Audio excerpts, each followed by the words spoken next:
여러분 안녕하세요. 아침에 왔습니다. 여러분 성경에서 하나님의 사랑 고백이 가장 오랫동안 지속되는 곳이 어딘 것 같아요? 네, 바로 이사야서입니다. 이사야 40장에서 66장이 완전히 하나님의 사랑 고백이 연속적으로 시리즈로 있는 성경입니다. 제가 언젠가 말씀드렸지만 이게 연말까지 끝났으면 좋겠다 이런 생각을 했었는데 지금 와서 보니까 그건 저의 짧은 생각이었더라고요.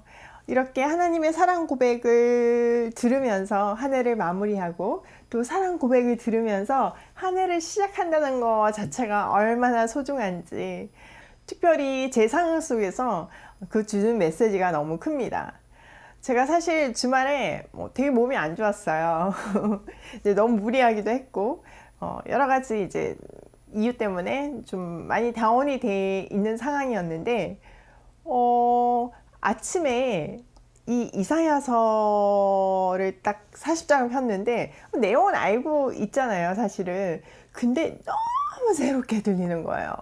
여러분 핸델의 메시아 아시죠? 우리가 연말 되면 한 번쯤은 들어보는 곡이잖아요. 거기에 첫 마디가 뭐예요? 예, 내 백성을 위로하라 이러잖아요. 제가 음치라 가지고 차마 노래는 못하겠는데 내 백성을 위로하라 그러잖아요. 근데 그 바로 성경이 오늘 이사야 40장입니다. 근데 제 마음에 되게 막 지치고 힘들고 막 그랬는데 오늘 아침 딱 펴니까 내 백성을 위로하라, 내 백성을 위로하라 이러는데 얼마나 감동이 되던지. 게다가 이 꽃다발 보이시죠? 이게 원래 저한테 올 꽃다발이 아니었는데 이상하게 이렇게 왔어요. 근데 이게 딱 맞아 떨어지면서 뭔가 하나님이 그냥 내가 제일 좋아하는 꽃다발을 더 주시면서 내가 너 사랑하는 거 알지? 힘내? 막 이러는 것 같은 느낌. 그런 거 아시나요? 그래서 완전 신났습니다. 얼굴에 신났어요 적혀있죠. 네, 이 신남을 제가 잘 전할 수 있으면 좋겠는데요. 여러분한테도 저보다 더 큰 하나님의 은혜, 하나님의 사랑이 절절히 새겨지기를 소원하면서 오늘 이사야 40장 1절부터 들어가 볼게요. 이사야 40장을 두 부분으로 나눈다면 1절에서 11절 그리고 12절에서부터 마지막 절이에요. 근데 지금 이 메시지가 사실은 처음에는 봉해져 있었어요. 여러분 이사야 8장 16절을 보시면 이사야가 메시지를 쓰고 나서 봉합니다. 그 봉합 메시지가 사실 이 이사야 40장 이후의 메시지라고 얘기를 하고 있습니다. 그러니까 39장에서부터 이 40장 사이는 시간적으로 한 160년 정도 지난 상황이거든요. 그러니까 그 당시 이사야 당시 사람들에게 아직 아수르한테 고통을 받고 있지만 아직 망하지 않은 상황이거든요. 그 상황에서 바벨론에게서 포로 잡혀갔다가 돌아온다. 이 메시지가 너무나 멀건 건 거잖아요. 그리고 또 하나는 만약에 이 메시지가 이미 오픈돼 있으면 다시 돌아올 건데 뭐가 걱정해 이렇게 생각할 수도 있잖아요. 그래서 이 메시지는 일정 기간 동안 봉해져 있다가 포로 시대 사람들에게 이제 힘을 주기 위해서 다시 이렇게 전해졌다 이렇게 우리가 보시면 됩니다. 1차적으로는 이스라엘 백성들에게 이제 주어진 메시지잖아요. 그때 당시 이스라엘 포로로 잡혀갔던 백성들을 한번 생각을 해보면요. 그때는 신들과의 전쟁이라고 했잖아요. 그런데 어쨌든 잡혀갔어요. 자기 나라의 하나님이 우주 만물을 창조하시고 역사를 주관하시는 하나님이라고 들었는데 홍해를 갈려시고 애굽에서 건져내신 하나님이라고 들었는데 일단 자기들은 잡혀왔잖아요. 그리고 자식을 낳고 이제 거기서 이제 사는 게 관건이었잖아요. 그리고 자기네들이 보기에 바벨론은 너무나 큰 나라였습니다. 과연 우리가 이 나라에서 벗어나서 우리나라로 돌아갈 수 있을까? 이런 생각들이 들면서 아마 굉장히 포기하는 상황이 왔을 거예요. 시간이 만만치 않게 지나갔잖아요. 70년 만에 돌아오니까 한참 동안 한 세대가 죽기까지 어쨌든 거기서 사는 동안에 과연 우리가 돌아갈 수 있을까? 이런 절망. 그리고 그 하나님이 너무나 멀게만 느껴지는 이런 상황이었을까요? 자기 조상들에게는 이펙트한 하나님이었지만 자기네들은 버리신 것 같은 그런 하나님이었던 거예요. 그 무너진 가슴에 줬던 첫 번째 메시지가 내 백성을 위로하라 였습니다. 감격이지 않나요? 여러분 혹시 절망 가운데 계신가요? 혹시 하나님이 나를 버린 것 같은 상황 속에 계신가요? 하나님이 오늘 이사야 40장 말씀으로 얘기하십니다. 내 백성을 위로하라. 그게 제 가슴이 떨어졌는데 완전 위로가 되더라고요. 이런 상황 속에서 백성들에게는 질문이 있었습니다. 과연 하나님은 우리를 구원하실 계획은 있으신가? 거기에 대해서 1절부터 11절까지는 내가 대로를 마련한다. 이제 막 높낮이 있고 이런 게 아니라 평탄한 대로를 마련한다. 그 길을 통해서 구원한다. 이게 메시지인 건 거예요. 그리고 12절에서부터 마지막 절까지 이야기는요. 그러니까 만약에 우리를 구원할 생각이 있으시다 하더라도 정말 구원을 낼 능력이 있는 하나님인가? 이게 또 질문이었습니다. 정말 바벨론보다 강한 하나님이신가? 바벨론의 신보다 강한 하나님이신가? 이런 질문이 있었던 건 거죠. 거기에 대한 답변으로 나는 반드시 구원하는데 그런 우상하고는 차원이 틀린 천지 만물을 창조한 하나님이다. 이게 그 다음의 메시지입니다. 한번 1절부터 들어가서 보도록 할게요. 1절 너희의 하나님이 이르시되 너희는 위로하라. 내 백성을 위로하라. 너희는 예루살렘의 마음에 닿도록 말하며 그것에게 외치라. 그 노역의 때가 끝났고 그 죄악의 사함을 받았느니라.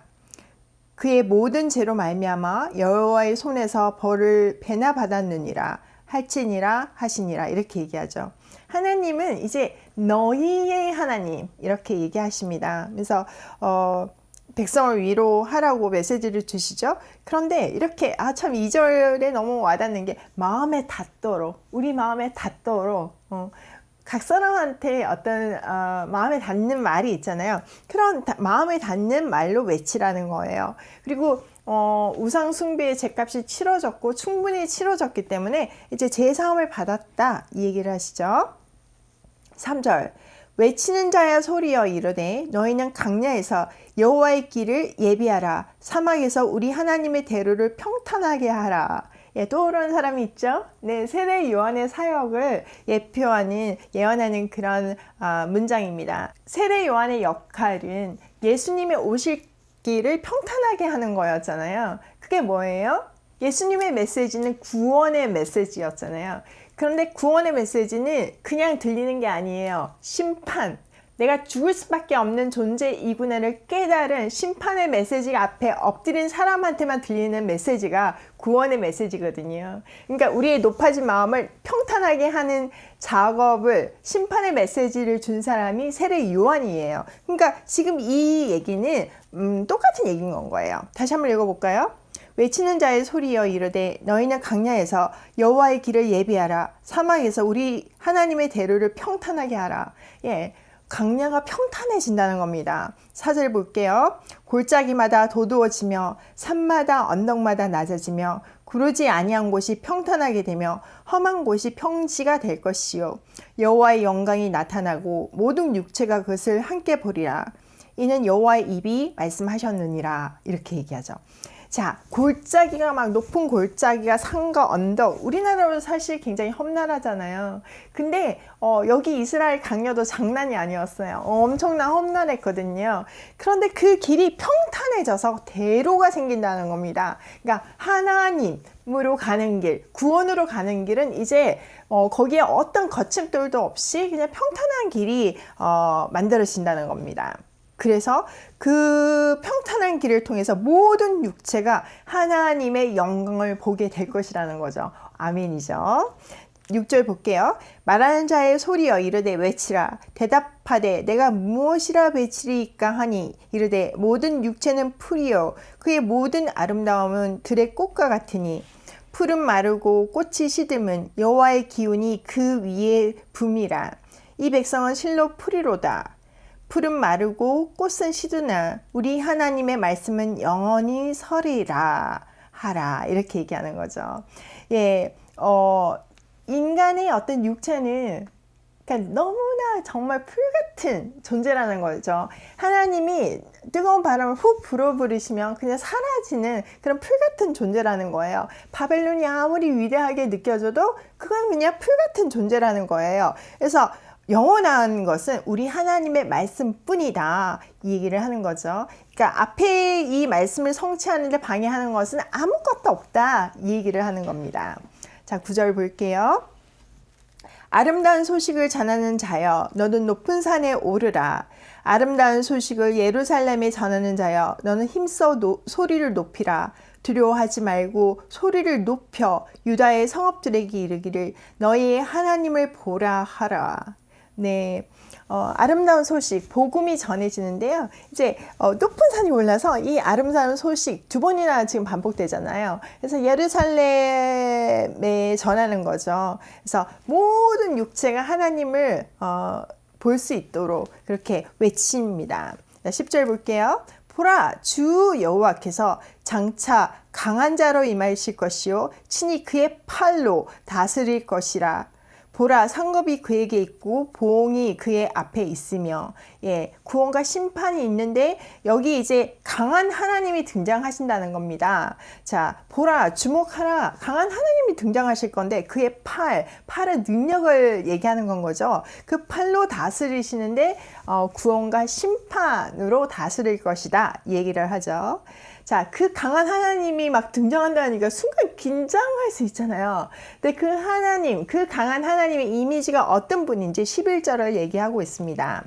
그는 목자같이 양떼를 먹이시며 어린 양을 그 팔로 모아 품에 안으시며 젖먹이는 암컷들을 온순히 인도하시리로다, 이렇게 얘기하죠. 이 하나님은 강한 하나님이신데 막 힘으로 휘두르시는 그런 하나님이 아니세요. 예, 어린 양을 이렇게 팔로 안으시는, 우리가 요한복음에서 늘 보는 선한 목자 있잖아요. 그 이미지로 오시는 온순히 우리를 인도하시는 그 하나님으로 우리에게 임하신다는 거죠. 하나님은 정말 능력의 하나님이시지만 사랑의 하나님을, 또 은혜의 하나님을 이렇게 묘사하고 있습니다. 자, 선한 목자 비유의 근원이 이 이사야서예요. 12절 볼게요. 누가 손바닥으로 바닷물을 헤아렸으며 뼘으로 하늘을 쟀으며 땅의 티끌을 대에 담아 보았으며 접시 저울로 산들을 막대 저울로 언덕들을 달아 보았느냐.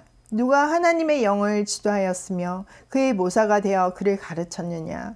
그가 누구와 더불어 의논하였으며 누가 그를 교훈하였으며 그에게 정의의 길로 가르쳤으며 지식을 가르쳤으며 통달의 도를 보여주었느냐, 이렇게 얘기하죠. 온 세상을 하나님께서 홀로 다스리신다는 건 거예요. 자, 바닷물을 손으로 헤아렸으며 하늘을 쟀으며 또 땅의 모든 티끌을 담았으며 접시 저울로 달았으며 막대 저울로 산을 이렇게 다르신 분인 거죠. 이 말은 천지 창조를 하신 분이라는 건 거예요.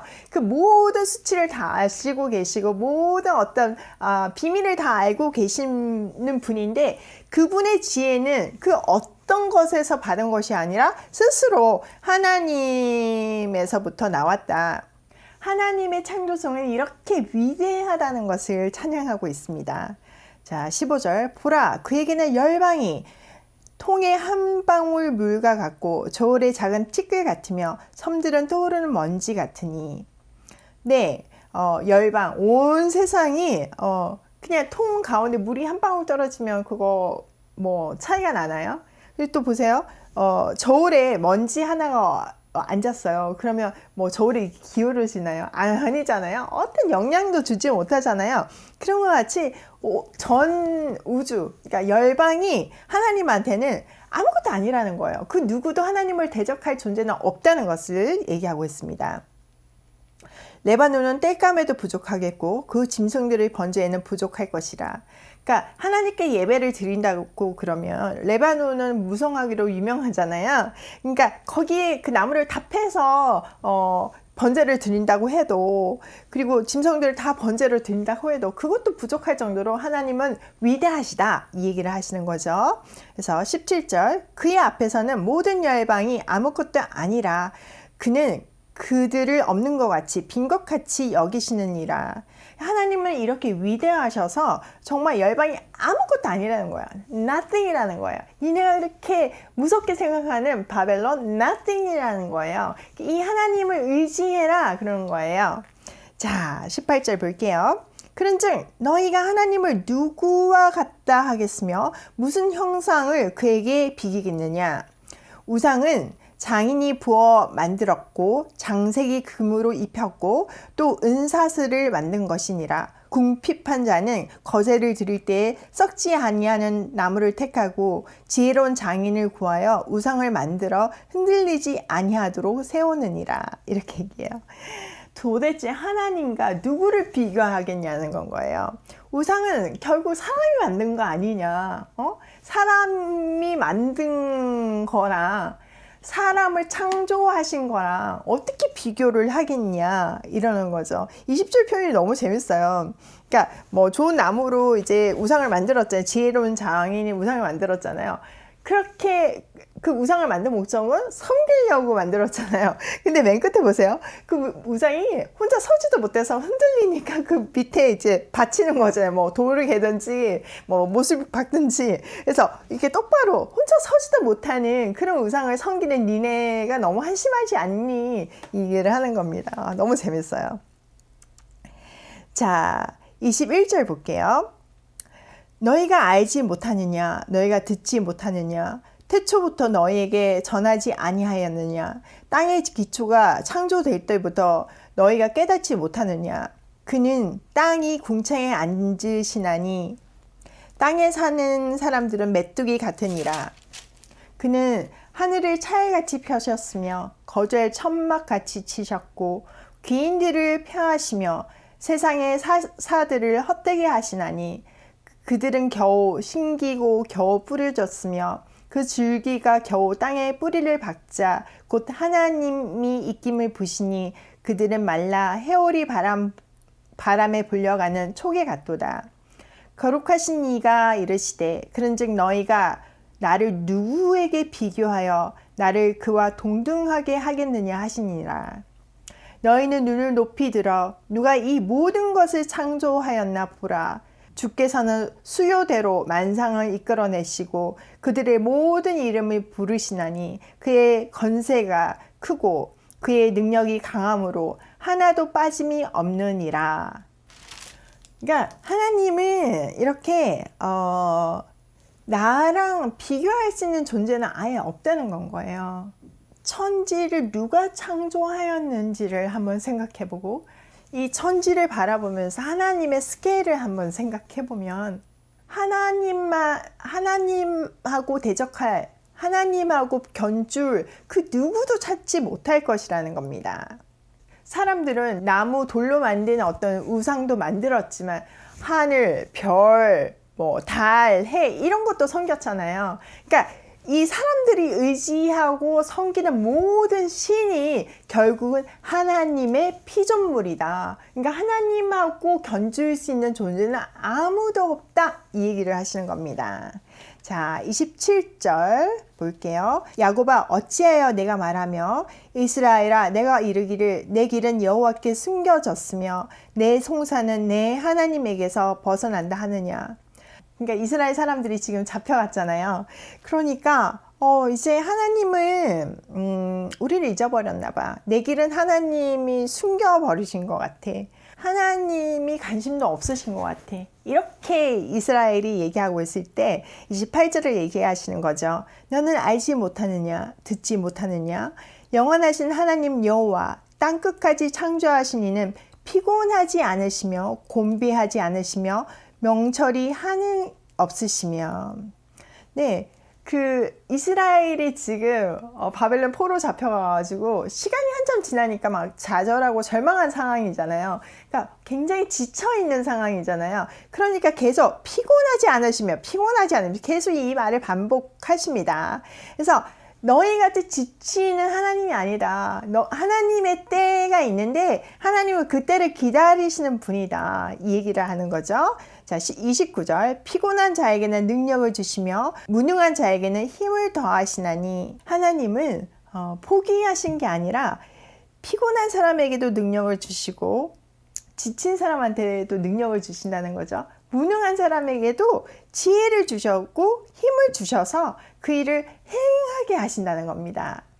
30절 소년이라도 피곤하며 곤비하며 장정이라도 넘어지며 쓰러지되 오직 여호와를 앙망하는 자는 새 힘을 얻으리니 독수리가 날개치며 올라감 같을 것이요 다른 박질을 하여도 곤비하지 아니하겠고 걸어가도 피곤하지 아니하리로다. 이렇게 얘기하고 있어요. 자, 하나님은 절대자이시고 우주 만물을 창조하신 능력자이시잖아요. 그래서 우리의 어떤 필요를 채우시지 못하는 분이 아니라는 건 거예요. 근데 하나님의 어떤 특별한 계획 안에서 지금 우리 상황이 있는 건 거죠. 그런데 이 상황이 때로는 우리가 해결하지 못하고 때로는 이해하지 못할 때가 있잖아요. 그런데 하나님께서는 그런 우리에게 그 상황을 이겨낼 수 있는 능력을 계속 주신다는 겁니다. 사람은요, 소년, 그러니까 젊은 사람이라고 하더라도 쓰러질 수밖에 없어요. 또 여기는 뭐 육체적으로도 젊다는 표현도 되지만 어떤 신앙적인 성숙도 굉장히 잘 훈련되어서 쉽게 이렇게 업앤다운이 없는 사람들 있잖아요. 그런 사람이라 할지라도 사람은 피곤하고 지치고 좌절하는 순간이 분명히 있다는 거예요. 아무리 장정이라 할지라도 넘어지고 쓰러지는 순간이 있다는 건 거예요. 그렇지만 그냥 그 지치고 절망하고 넘어진 상태에서 하나님은 내버려 두시는 분이 아니라는 건 거예요. 오직 하나님을 앙망하는 자에게는 새 힘을 끊임없이 준다는 건 거예요. 독수리가 날개치면서 막 올라가는 그 모습이 되게 멋있잖아요. 엄청난 에너지가 필요하잖아요. 그런 것 같이 아무리 뛰어도 지치지 않고 아무리 걸어도 피곤하지 않는 그 새 힘을 하나님을 의지하는 사람에게는 주신다는 겁니다.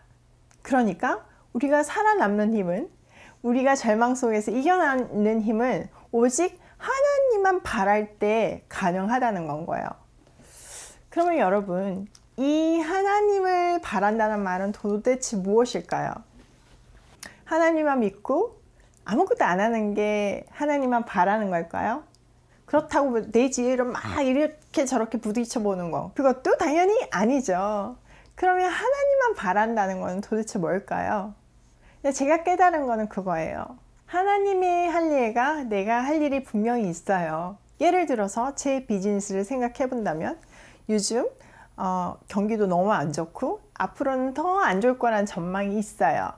그러면 하나님만 바라면서 나는 하나님이 지켜주실 거야. 나는 내가 온전히 하나님을 의지하니까 하나님이 지켜주실 거야. 이렇게 믿으면서 아무런 계획도 세우지 않고 그냥 기도만 한다면 과연 앞으로의 전망이 좋을까요? 제가 경험한 바로는요, 참 이게 케이스 바이 케이스더라고요. 어떤 사람은요, 조금 이렇게 하는데도 불구하고 이만큼 채워주시는가 하면요, 또 어떤 사람은 정말 이만큼 하는데도 이만큼 채워주실 때가 있어요. 근데 이게 우리 눈에는 굉장히 불공평하게 보이는 거거든요. 물론 저도 그렇게 생각했을 때가 있어요, 최근까지. 지금도 가끔 그것 때문에 힘이 빠질 때가 있는 게 사실이에요. 그렇지만요, 이렇게 말씀을 묵상하면서 또 나의 문제를 들고 하나님 앞에서 엎드려 보면 하나님께서는 제 마음을 설득해 주시더라고요. 그리고 저의 시야를 넓혀 주시는 건 거예요. 나의 어떤 지식으로, 나의 어떤 시각으로는 보이지 않는 어떤 영역이 있어요. 근데 하나님은 다 알고 계시잖아요. 그러니까 내 기준으로는 이게 unfair한데 하나님 입장에서는 너무나 완벽한 계획 안에 있는 건 거예요. 비록 내가 지금 이해할 수 없는 고난 속에 있다 하더라도, 내가 너무 열심히 하는데도 불구하고 결과가 좋지 못하다 할지라도 지금까지 다 묵상했던 그 하나님, 정말 산과 바다를 다 재시고 천지를 창조하시고 모든 것을 주관하신 그 하나님께서, 그 능력의 하나님께서 우리 인생을 책임지신다는 그 믿음이 있다면 그것이 하나님만 바라는 겁니다. 내가 해야 될 부분들을 하면서, 예를 들어서 저는 매일 기도하고 말씀을 붙들고 지혜를 구해요. 지혜를 구하면서 나도 연구를 하는 건 거죠. 트렌드를 분석하고 앞으로 예측하고. 그런데 내가 앞을 정확하게 알지 못하잖아요. 근데 뭔가를 뚫어낼 어떤 핵심적인 키가 되는 어떤 열쇠는 하나님이 쥐고 계시잖아요. 그런데 이거를 알 수 있는 방법은 이 열쇠는 내 지식으로는 알 수 없고, 이 열쇠는 내 능력으로는 가질 수 없다는 것을 알기에 나는 온전히 하나님을 신뢰하면서 그 지혜를 구하는 삶을 살거든요. 하나님께서 나에게 주신 비즈니스와 나에게 주신 가정과 우리 가족에 대해서 내가 최선을 다하지만 얼마나 부족하겠어요. 그렇지만 좌절하지 않고 하나님께 은혜를 구할 때 하나님이 이렇게 독수리가 날개쳐 오르는 것 같은 새 힘을 매일매일 공급하신다는 것을 저는 느낍니다. 제가 시작할 때 되게 지쳐있었는데 이 말씀이 너무 에너지가 됐어요. 이런 얘기를 했을 거예요. 저의 그 지친 상황은 아무도 모를 거예요. 겉으로 보기에는 너무 잘 되는 것 같이 보이고, 겉으로 보이기에는 너무나 은혜 속에 사는 것 같이 보이죠. 물론 저는 은혜 속에 살아요. 아까 얘기했잖아요. 청년들이라 할지라도 소년들이라 할지라도 쓰러진다는 건 거죠. 아무리 제가 매일 말씀과 기도를 한다고 하고 영적으로 훈련을 받는다고 해도 나는 연약하기 때문에 쓰러질 수밖에 없거든요. 그렇지만 그 쓰러졌다 하더라도 하나님께서 또 오늘 일어날 힘을 주시잖아요. 저는 이게 너무 놀라워요. 이것만큼 더 큰 기적을 저는 본 적이 없기 때문에 그분을 신뢰하면서 앞으로 나아갈 수 있는 겁니다. 이 비밀을 혼자만 아는 것이 너무 아까워서 정말 시간을 쪼개서 여러분에게 이 말씀을 전하는 겁니다. 제가 매일 이 유튜브를 찍으려면요, 정말 수많은 것을 희생해야 돼요. 나의 개인 생활은 아예 없어요. 제가 새벽에 4시 뭐 이렇게 일어나도 아침에 이 묵상, 오늘 같은 경우에 이렇게 긴 거를 깊이 있게 연구를 하려면 시간이 몇 시간이 지나도 모자라는 건 거예요. 그리고 나서 틈 나는 대로 운전하면서 말씀 계속 돌려서 듣고, 월요일이니까 회사가 얼마나 바빠요. 그거를 하면서 또 회사에서는 회사일 뭐 전념하고, 또 집으로 올 때 이 말씀 듣고, 저녁 약속 이런 거 아예 못 잡아요. 왜냐면은 이거 정리해서 녹음해야 되니까 아침에 좀 다 끝내고 가려고 막 더 일찍 일어나고 더 일찍 일어나는데요. 제가 연약한 사람이다 보니까 아침에 목소리도 가라앉고 마음이 급하니까 이게 잘 녹음이 안 되더라고요. 결국은 또 저녁에 하게 되고, 뭐 이러면 저녁에 무슨 갑자기 일이 뭐 정말 초상집이라도 가게 되고, 이렇게 되면 밤 12시, 1시 뭐 이렇게 넘어까지 이걸 편집해야 되는 상황이 오는 건 거예요. 이 힘이 어디서 나겠어요? 여러분, 저한테 매일 누군가 페이를 한다고 해도 저는 이렇게 못할 것 같아요. 내가 얼마 줄 테니까 이거 하라 그러면 전 못할 것 같아요. 진짜로. 그런데 이게 생명을 살리는 길이고, 하나님이 주신, 저한테 주신 그 은혜가 너무 크니까 이게 넘쳐서 에너지가 돼서 이렇게 흐르는 건 거예요. 여러분, 그 에너지 느껴지십니까? 예, 이건 제 에너지가 아니에요. 하나님 주신 에너지예요. 여러분, 오늘 이 말씀이 여러분에게 진짜 힘이 됐으면 좋겠습니다. 여러분, 절망 가운데 계신가요? 소망이 안 보이시나요? 아무리 열심히 해도 길이 안 보이시나요? 하나님이 다 알고 계십니다. 우리가 오직 여호와만 바랄 때 하나님께서 우리에게 그 길을 인도해 주시는 거예요. 하나님께서 오늘 아침 이사야를 통해서 내 백성을 위로하라, 내 딸 지나미를 위로하라, 그 말씀으로 저에게 큰 위로를 주셨지만, 또 저는 여러분에게 외칩니다. 하나님 주신 메시지를 외칩니다. 여러분, 하나님께서 여러분을 사랑하세요. 하나님께서 여러분을 위로하기를 원하세요. 여러분의 그 모든 상황을 하나님께 맡겨드리고, 하나님께서 분명한 해답과 열쇠를 주실 것을 믿으면서 오늘도 고고싱 했으면 좋겠습니다. 오늘도 다시 한번 힘을 내셨으면 좋겠습니다. 하나님 분명 새 힘을 주실 것을 믿습니다. 오늘도 오직 여호와를 앙망하며 새 힘을 얻고 고고싱이에요.